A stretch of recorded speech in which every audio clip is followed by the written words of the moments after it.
When we think of succubi, we often imagine them as either classic demons seducing unsuspecting men or, in more recent times, as gorgeous women with evil motives. But if you were to casually search succubus on Google Images, you'd likely come across a collection of unusual and fetishistic content. Some of you might even remember the famous movie Jennifer's Body, where Megan Fox and Amanda Seyfried share steamy moments, only for Megan Fox's character to reveal her sinister plan of eating a young man, leading to a showdown with Amanda Seyfried's character.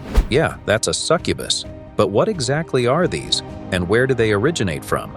Well, succubi, in simple terms, are like shape-shifting demons who choose to look like women. Now here's a quirky question. If a demon starts as a guy and transforms into a seductive lady, is that a kind of devilish catfishing?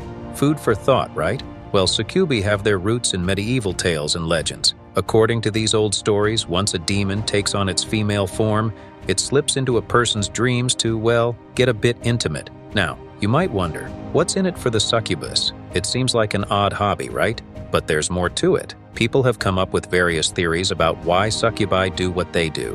One popular idea is that succubi feed off their victims, either by consuming their flesh or draining parts of their souls. These encounters are said to leave victims mentally wrecked, causing hallucinations, and sometimes even leading to death. Some folks even believe succubi might have been an explanation for things like sleep paralysis. It's a strange and mysterious world out there. The word succubus comes from Latin, where succuba means something like she who lies under, or she who hides under the bed. This refers to how a succubus approaches its victims. Interestingly, there are stories about succubi in Jewish folklore. One famous example is Lilith, who was supposedly Adam's first wife. She didn't want to be submissive, so she left the Garden of Eden and became a demon queen alongside the archangel Samael. People described Lilith as a beautiful woman, but if you looked closely, she had some strange features like snake-like tails and bird-like claws, which remind us of Greek sirens. As time went on, stories about succubi in Jewish folklore started to be replaced by tales of sirens. Succubi also have similarities with Lamia, a creature from Greek mythology. Lamia and her unholy offspring could change their appearance to seduce men. Some of them would feed on their victims, while others tricked young men into marrying them, only to disappear right before the wedding. Well, looks like we all know a Lamia in real life. Lamia herself was a scorned lover of Zeus, who transformed into a monster and began eating people, including children, to get back at him for her own lost children. The word Lilith likely comes from a group of female demons in Mesopotamian stories called the Lilu. These demons were inspired by the notorious demon Lamashtu, who would kidnap babies while they were breastfeeding, chew on their bones, and drink their blood. Lilith herself was described as looking quite scary, which adds to the idea that succubi or seductive demons are creepy beings known for stealing children, a theme that exists in different cultures. Following this, in different religions and stories, the succubus is usually seen as a bad and harmful character. People who are very religious would typically try to fight against succubi. However, there are a few stories of religious people who think that not all succubi are necessarily evil. One interesting example is Pope Sylvester II. It's surprising because a pope is defending a creature associated with unholy desires. Before he died, Pope Sylvester II confessed to a remarkable story where a succubus played a big part in his rise in the Catholic Church. According to his confession, when he was young, he met a woman named Mary Diana. She promised him wealth, good luck, high status, and knowledge beyond what regular people could understand. The only condition was that he had to stay loyal to her. He agreed to her offer and eventually became the Pope. Even though he took vows of celibacy, he continued a secret relationship with this woman. Now there are different versions of this story. Some think that Sylvester II was so hungry for power that he willingly called upon the demon, which then took on the appearance of a succubus. This theory suggests that his confession on his deathbed was an attempt to seek forgiveness.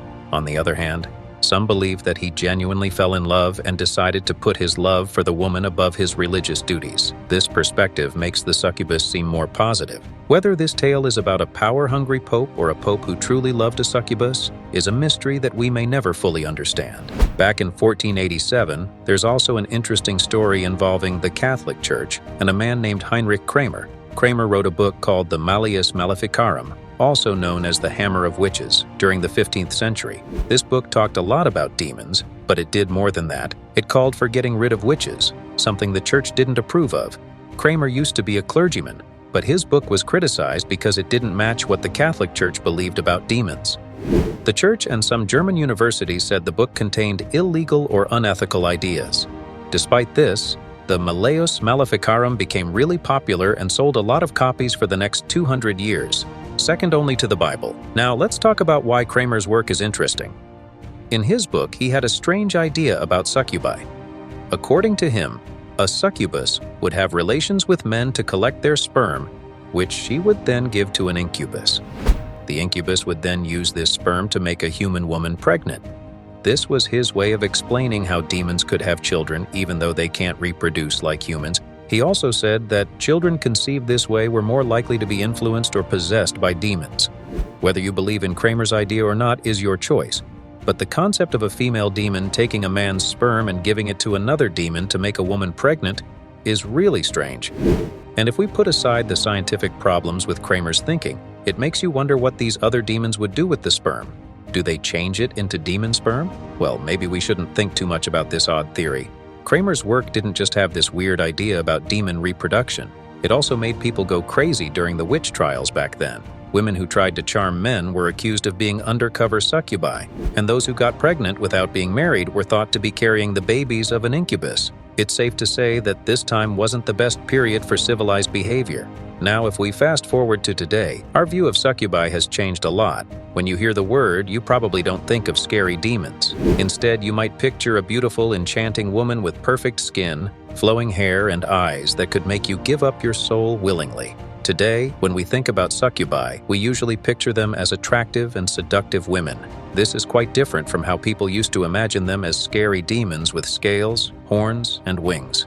These old-school succubi were more like traditional demons than charming temptresses. But if we remember that succubi were said to have the power to change their appearance, it's not too crazy to think they could look more human. In today's books, movies, and TV shows, succubi still show up from time to time. For example, in Stephen King's Dark Tower series, there's a character named Mia who's a succubus. She helped an incubus, a male version of a succubus, get a woman pregnant, and this led to the birth of a bad guy. This idea connects with the old belief that demons could have babies and influence people. King also called succubi sexual vampires, showing how these mythical creatures are linked to the idea of vampires. Surprisingly, succubi and vampires have some things in common too. Both of them often seduce their victims before they do anything else. It's like the thrill of the chase excites them. But not all vampires do this. Some just go straight for the meal without any seduction, and that is more demonic than ever. Sometimes people also mix up succubi and female vampires, like in the Twilight series. But let's not fall for that interpretation for now because that'll need a separate video to explain. Anyways, moving forward, if you've played World of Warcraft, you might have seen warlocks with succubi as their pets. These succubi are shown as half-naked demon women with hooves, wings, and whips. This just adds to the idea that people who choose succubi as companions might be a bit unusual. What's interesting is how the succubus myth has changed over time. They've gone from being creepy demons who steal sperm to create demon babies to being irresistible seducers. But given the themes of temptation and corruption in religious stories, this evolution isn't all that surprising. What's even more surprising is that some authors and stories still stick to the old idea of succubi while others take them in completely new directions. And then there are the modern versions that are so different from the original that they're just interesting. And that's a wrap. Meet you in the next one. Till then, stay safe.